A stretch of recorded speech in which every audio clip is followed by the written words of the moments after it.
Hi guys, welcome. Hope everyone is doing good and hope you had a very good celebrations of the Deepavali festival. Now coming back to your studies and preparation, you need to focus back on all the static as well as current affairs. So if you have missed out on any of the classes previously, please go back to news in 30 minutes and make sure that you cover all the topics, which is very important, so that you develop that consistency in your current affairs. Okay. So today on 14th of November, one is Children's Day. So happy Children's Day. There is always a children within everyone and we should not let that die. So happy Children's Day to each and every one of you. The next is, today is World's Diabetic Day. So what you should understand is that India is becoming the diabetic capital of the world. The reason why I say this is 100 million people of India suffer from diabetes and another 160 million suffer from pre-diabetes.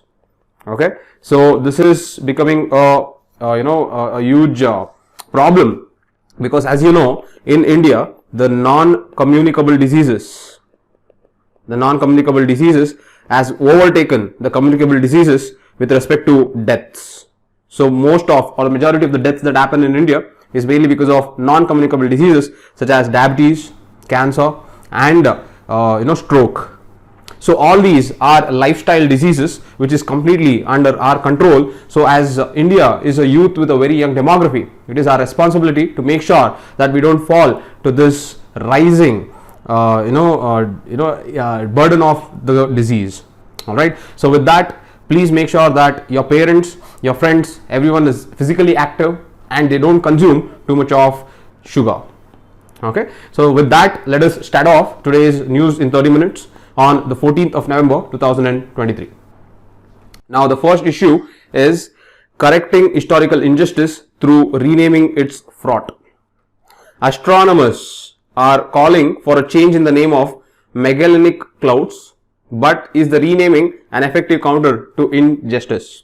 Okay, basically the astronomers are they want the names of a phenomena called Magellanic clouds to be changed because they are against the person called Ferdinand Magellan. As you have heard, Ferdinand Magellan is credited to be the first person to circumnavigate the globe, and on the basis of his contribution he has been attributed several names in different realm. So is this Magellan cloud. However, the astronomers tell that given his violent history, he should not be given this type of prestige, and hence they have to rename this Magellanic clouds. Okay. Now, why am I telling you all this? Definitely whatever I told is not important for UPSC. The question is not going to be asked in such manner. What is important is this phenomena of Magellanic clouds. Okay. Hence, we have to focus on this concept. Alright, so what are Magellanic clouds?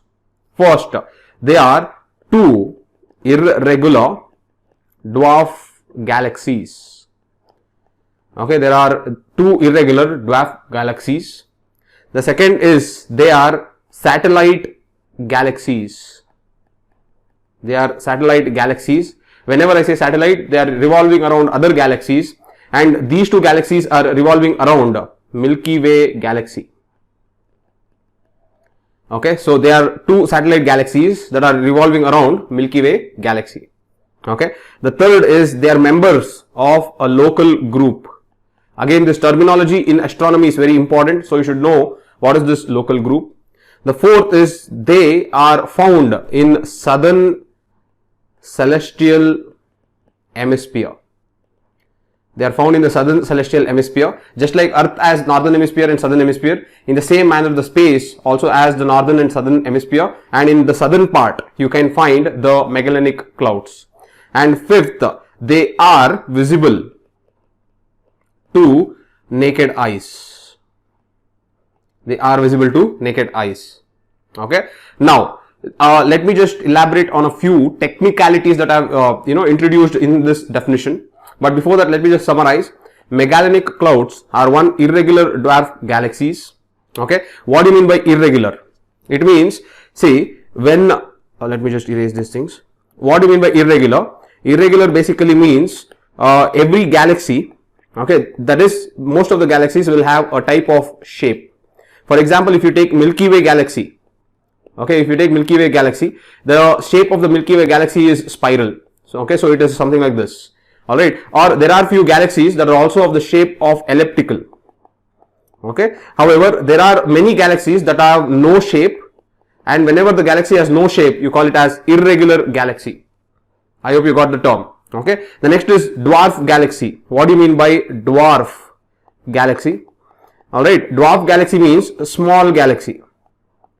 Dwarf galaxy means small galaxy. Now, what do you mean by small galaxy? Small galaxy means there are around 1000 stars. There are around 1000 stars to several billion stars. If the range is from 1000 to several billion, then you call it as small galaxy.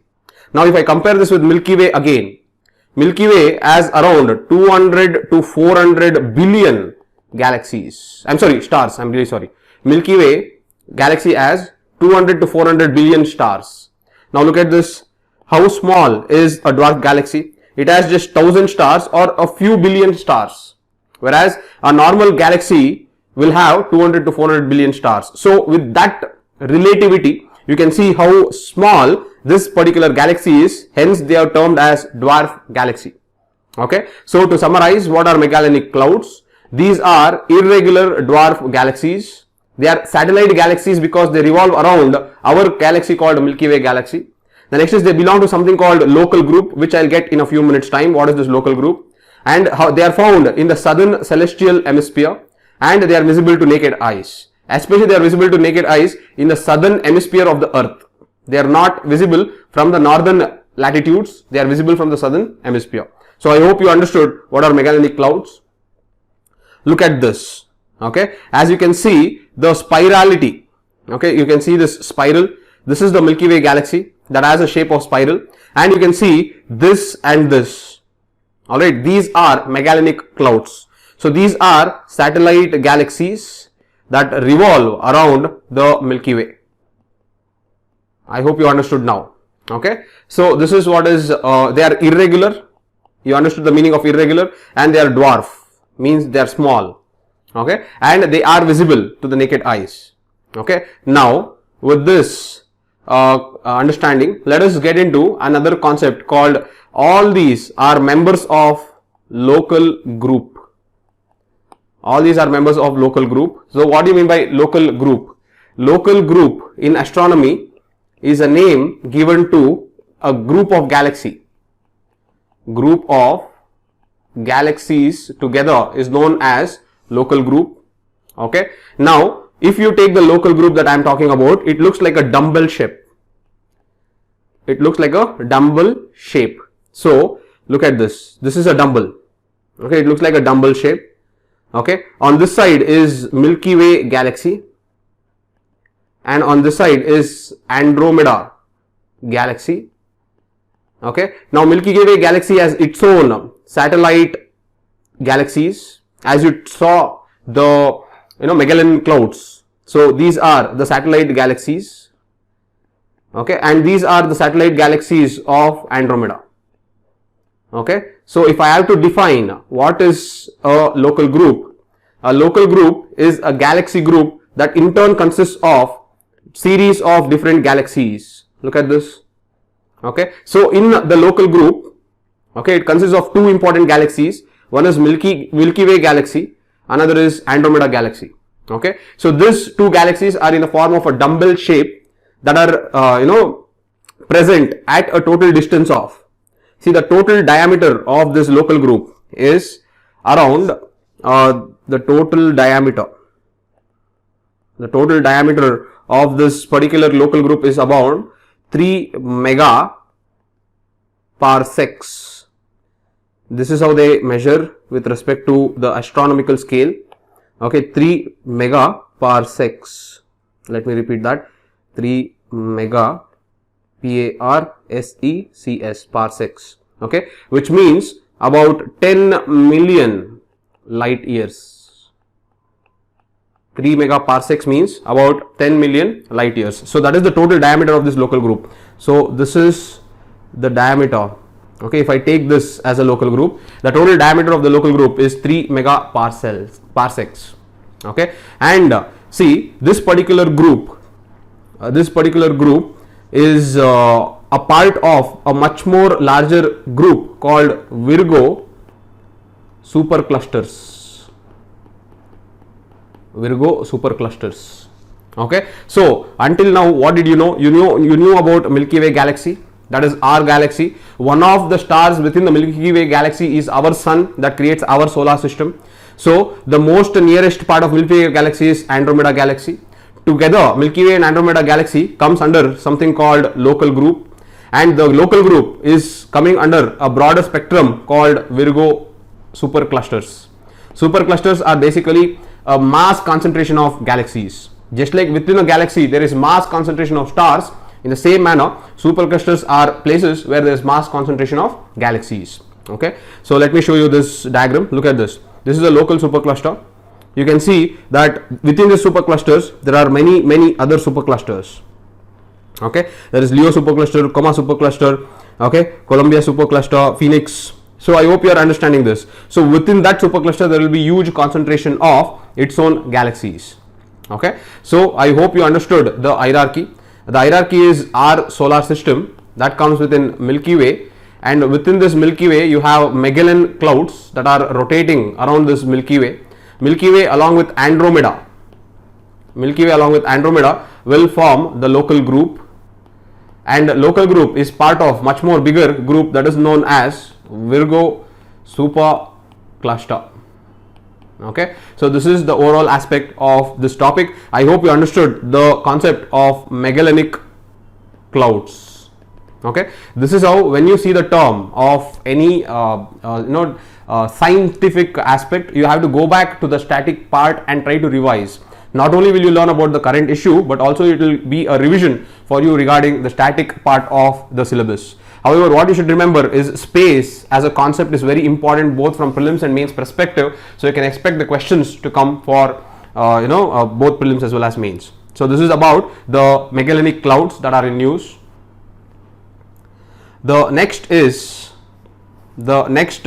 that we will focus on is India International Solar Alliance to contribute 35 million to global solar facility. Okay, so however, this global solar facility is making a lot of news of late, so you should know what this global solar facility is. Okay, now this was set up by the International Solar Alliance. Okay, this was set up by the International Solar Alliance. Okay, and this was set up in COP27 that happened recently. Alright, so COP27 that happened recently because COP28 is going to happen now in the month of November 2023. COP27 is basically in the month of 2022. So it was announced last year. Okay, and this global solar facility, as the name suggests, is basically a payment guarantee framework. It's a payment guarantee framework. Okay, it comes under the ISA, International Solar Alliance, and it's a payment guarantee framework. So what does it mean? It means whoever will invest in a particular solar technology in a region, it is basically a guarantee that they will get back their returns. It facilitates investment. That is what is this global solar facility. Okay, so this global solar facility consists of three funds. It has three funds within them. The one is payment guarantee fund. The second is insurance fund, and the third is investment fund. Okay, see, the investment fund attracts investment into solar technologies in different countries. Insurance is basically insuring the investors regarding any type of externalities, and the payment guarantee fund. Okay, so it is always guaranteed that they will retrieve their investment if there is any type of a problem. Okay, so this is what is the global solar facility. Now the International Solar Alliance has decided to commence the global solar facility in Africa. So Africa is the first continent that the global solar facility will be implemented. Thereafter it will then spread to other regions like Latin America and other Asian regions. Okay, the reason why Africa was selected was, one, because it has the highest potential of solar energy. Okay, it has highest potential of solar energy as it is a tropical country with deserts. You have Sahara desert, you have Namib desert, you have Kalahari desert. So there is very high potential of solar energy there. The second, though it has highest potential, it just accounts for just 1.3% of global installed capacity. It just constitutes just 1.3% of global installed capacity. Look at this, how low it is. Okay, and the third reason is nearly 600 million people. Nearly 600 million people are without electricity in Africa. Okay, so because of these three compelling reasons, the International Solar Alliance has decided to set up GSF, that is the Global Solar Facility, first in Africa. Okay, as I told you, it is a payment guarantee mechanism which constitutes of three funds, and the three funds, one is for investment, another is for insurance, another is for payment guarantee. So I hope you understood this. This GSF was set up last year in COP27 that happened in Egypt in 2022. Okay, now just to summarize, International Solar Alliance itself, okay, you should have this idea very nicely. International Solar Alliance was set up in COP21 in 2015 when they signed a Paris Agreement. So in the backdrop of this Paris Agreement, we also came up with the International Solar Alliance. It is the coming together of all countries in order to deploy solar technologies around the globe and to make it more affordable as well as accessible. Okay, that is the main intention of International Solar Alliance. The secretariat is in India. Okay, the next is there are currently 116 countries that are members of International Solar Alliance, and the next is all members of United Nations are now eligible to join International Solar Alliance. All members, okay, all members are eligible to join the International Solar Alliance. So this is the summarizing of International Solar Alliance. Okay, one more aspect regarding International Solar Alliance that you should know is they have created something called Towards 1000 strategy. Okay, they have come up with something called Towards 1000 strategy. Now what does this mean? This means it aims to mobilize. There's a lot of 1000 here, so be very careful. This can come in prelims exam to confuse you. Don't get confused. Okay, one is the aim is to mobilize $1,000 billion by 2030, that is $1 trillion by 2030, to give energy access to 1,000 million people, that is 1 billion people. Now to also install 1000 gigawatt of solar energy capacity. Okay, and the last is to also mitigate emissions such that 1,000 million tons of CO2 every year. See, there are this many thousands here, so you should not get confused if they ask you in prelims. They can ask you in any statements. Usually what happens is students will start thinking that UPSC is trying to play a game by asking so many statements ending with 1000, but it is not so. Let me repeat this. Towards 1000 strategy means to mobilize funds up to $1 trillion by 2030. Let me not say 1 trillion because they use 1000, let us say 1000 billion by 2030. The next is to create energy access to 1000 million people, to install solar energy capacity of 1000 gigawatts of solar energy capacity, and then to mitigate emissions such that you are removing 1000 million tons of carbon dioxide every year. Okay, so this is what is the Towards 1000 strategy of the International Solar Alliance. Okay, so because renewable energy is a theme in both prelims and mains, make sure that whatever happens in the realm of renewable energy, you have to have a very good observation regarding new initiatives that come. All right, usually UPSC will play around with the new initiatives that is given in the websites. Okay, it is not given in your coaching magazines. Okay, so whenever you are worrying about or whenever you are covering the issues in coaching magazines, you might not come across such things. Okay, but when you trace the such issues through websites, genuine websites of International Solar Alliance, you will get an hang of such programs which UPSC usually favors. Okay, so this is regarding the International Solar Alliance and the Global Solar Facility. So I hope you got clarity in these issues. So you learned about International Solar Alliance, Global Solar Facility, and why is it happening only in starting in Africa. and then you also learnt about towards 1000 strategy. Okay, so these are the issues. The second issue. The next issue is, look at this, around 2000 Myanmar refugees are crossing over to Mizoram's Zokauthar in a day. Okay, the Indian border town of Zokauthar, only a few kilometers away from the Myanmar town of Rikaudar, the epicenter of fighting, has emerged as the center of the cross-border movement. Okay, the two towns are only separated by Tiao River. Okay, again, whenever the terms come, you should have a very good clarity. First of all, the basics of the moment you are reading this, the basics is, one, if you take Indo-Myanmar shares around 1643 kilometers of border, and if we take the bordering states, okay, it starts from here and goes up to this point.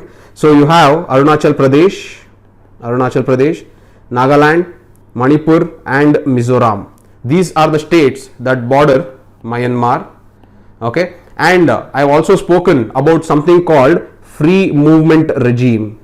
Okay, free movement regime is the free flow of people, free movement regime. So let me just tell that, free movement regime, this is a concept that is followed by both the countries. Here there is free movement of people across border up to 16 kilometers. Okay, there is free movement of people across the border up to 16 kilometers without any visa. Okay, without visa, the tribes who live along this particular border can travel on either side of the country for up to 16 kilometers. That is what is free movement regime. Okay, so this is what is the issue. I'm sorry, this is not the issue, this is the basics. Okay, so once you know the basics, let us now understand the issue. Okay, now if you see, look at this. Currently, this Chin state, okay, there is Chin state of Myanmar, okay, where all the issue, where all the infighting is happening, and this is affecting India's Mizoram state. And if I have to talk about the district of Mizoram, the main district that is getting affected is Champhai. Okay, so Champhai district is in news for this. So what is happening in Myanmar in the Chin state? One, there is fighting that is happening between the Chin Defense Force versus the JUNTA. JUNTA is nothing but the Myanmar military group. Myanmar military group is known as JUNTA. Okay, so because of the Chin Defense Force and the Myanmar military group that is fighting in the Chin state, most of the people are migrating into the nearby Mizoram, especially to Champhai district. They are migrating from a place in Myanmar called Rikaudar. Okay, they are migrating from Rikaudar into the place called Zokauthar. Okay, so this is in Mizoram, this is in Chin state of Myanmar. Okay, so see, this is some clarity that you should have. Now Chin state, if you see the Chin state, remember Rakhine state, this is Rakhine state. Okay, so Rakhine state is it comes here. Okay, this is Rakhine, Rakhine. Rohingyas were ousted out of this Rakhine state. Okay, so there is constant tussle between the minorities with the majorities. First it was the Rohingyas that were in fight. Now this time the military of Myanmar is in fight with the tribes of Chin. Okay, so this is the tussle, the ethnic strife between the majority versus the minority Chins.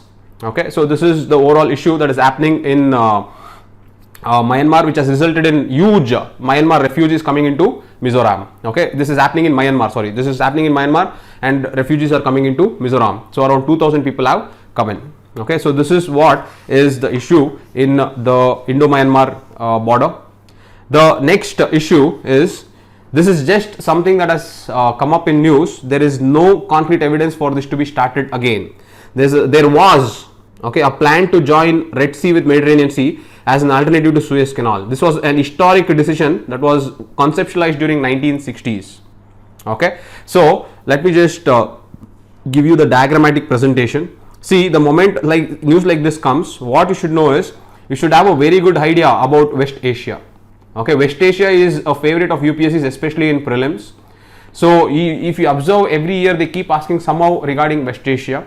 So you should have a good knowledge of West Asia. Okay, first look at the countries of West Asia and by heart these countries very well. Okay, you should have a very good idea about these countries. So you can start from Turkey. From Turkey, go to Lebanon, Lebanon to Israel, Israel to Jordan, Jordan to Saudi Arabia, Saudi Arabia to Yemen, Yemen to Oman, Oman to UAE, Qatar, Bahrain, Kuwait. Okay, now you saw this arc. Okay, it started from Turkey and it went up to Kuwait. Okay, so in your mind, try to visualize the same arc around 6 to 7 times so that you get used to this arc.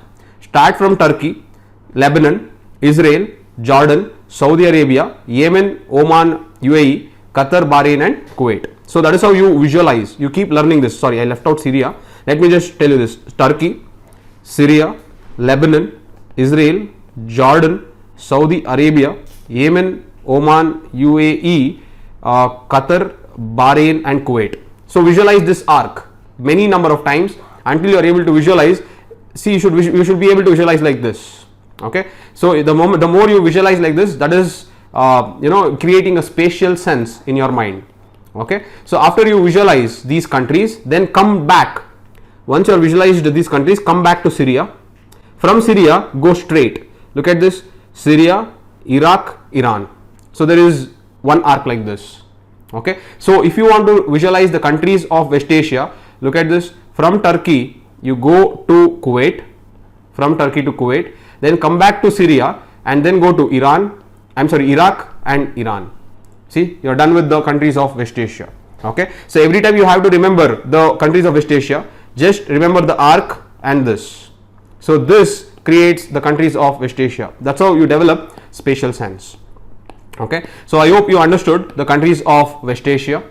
All right, now this is the Mediterranean Sea and this is the Red Sea. Okay, now let me just tell you the two important aspects of what is happening. See, there is something, this is known as Sinai Peninsula. Okay, Sinai Peninsula belongs to Egypt. Okay, and this is known as, this part is known as Suez Canal. This part is known as Suez Canal. All right, now Suez Canal is the busiest channel of maritime trade. I am going to discuss a little bit about Suez Canal in a few seconds, but just a few terms that you should know. This is known as Suez Canal, and look at this part. Okay, the junction between Jordan, Israel, Egypt and Saudi Arabia. Okay, the junction between Jordan, Israel, look at this, Jordan, Israel, Egypt and Saudi Arabia. This is known as Gulf of Aqaba. This is known as Gulf of Aqaba. Okay, now let me just zoom out and remove all these things. I hope you understood this. You understood where is Suez Canal and where is Gulf of Aqaba. Okay, so let me just remove all these things so that now you get an understanding. Okay, so you have Mediterranean Sea on one side and you have Red Sea on the other side. The Mediterranean Sea and Red Sea are connected by Suez Canal, and you also have something called Gulf of Aqaba. This Gulf connects 4 countries: Israel, Jordan, Egypt and Saudi Arabia. Okay, these 4 countries border Gulf of Aqaba. Okay, now with that, since Israel is making a lot of news, you should have an idea of the geographical setup of Israel. If you see, this is the Mediterranean Sea. Israel has a border with Mediterranean Sea. Okay, and as you can see within Israel, if you look at Israel, within Israel there are 2 parts of Palestine. One is West Bank, another is Gaza Strip. Okay, so as you can observe, even Gaza Strip has a border with Mediterranean Sea. Okay, and also what you can see is West Bank. Though it is called West Bank, are you seeing it? It is to the east of Israel. It is West Bank, but it is to the east of Israel. The reason is there is a river here. The name of the river is Jordan River. Okay, since the West Bank is to the west of Jordan, see, it is to the west of Jordan River, hence it is known as West Bank. Okay, so these are some of the important geographical aspects. So Israel, basically if I tell Israel, it is bordered by one Lebanon. Okay, the next is Syria, next is Jordan and the next is Egypt. Okay, these are the bordering countries of Israel. There is Sea of Galilee that is present in Israel, and also there is Dead Sea. Okay, this Golan Heights is occupied by Israel, but it originally belongs to Syria. Okay, let me just remove all these things now so that you can observe. You can pause the video and observe these things so that you get into your mind all these subtle places that you can use in your prelims exam, because questions will come on these issues. Okay, so I hope you understood this. Now observe Gulf of Aqaba here. Okay, so this particular river goes into Gulf of Aqaba, the Jordan River. All right, anyways, so this is the spatial sense about West Asia and Israel. Okay, now what that article is talking about is a plan to join the Red Sea and Mediterranean Sea, an alternative to Suez Canal.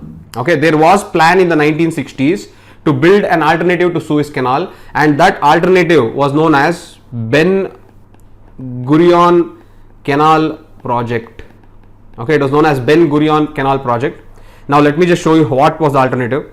Now can you see Gulf of Suez? Okay, now look at Suez Canal. I hope you remember, this is the Suez Canal. Okay, Suez Canal connects the Mediterranean Sea with the Red Sea. Okay, now what is important is observe Gulf of Aqaba.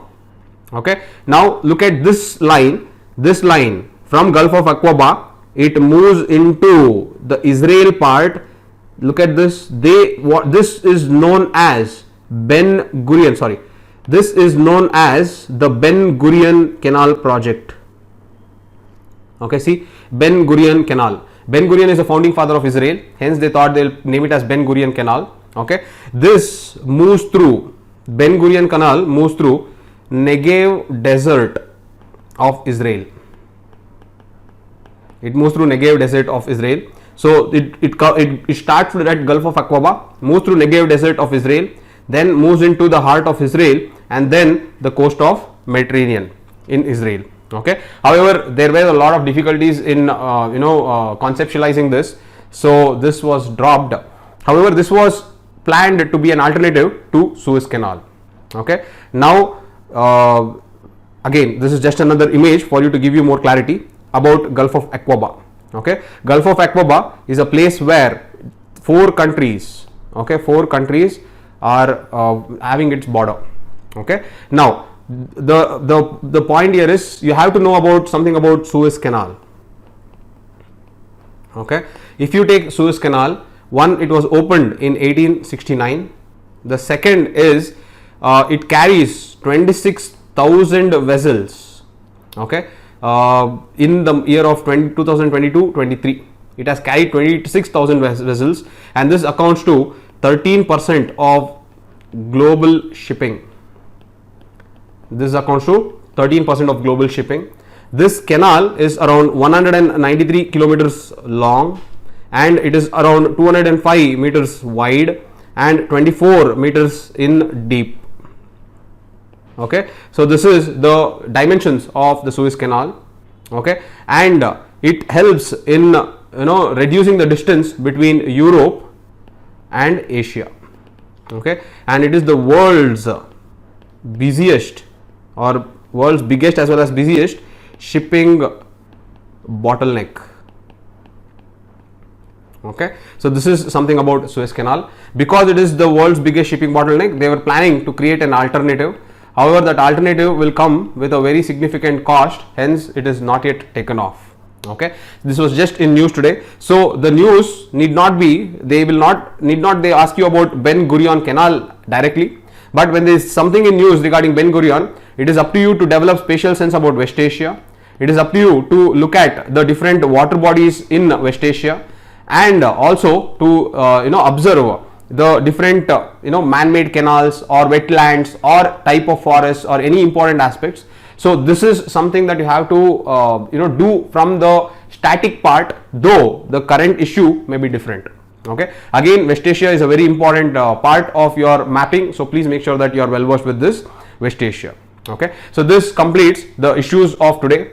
I hope it was helpful, and I hope this initiative is helping you tremendously. Okay, tomorrow I think we will be reaching the 2000 subscribers. So tomorrow I will be releasing the starting of the T&T series.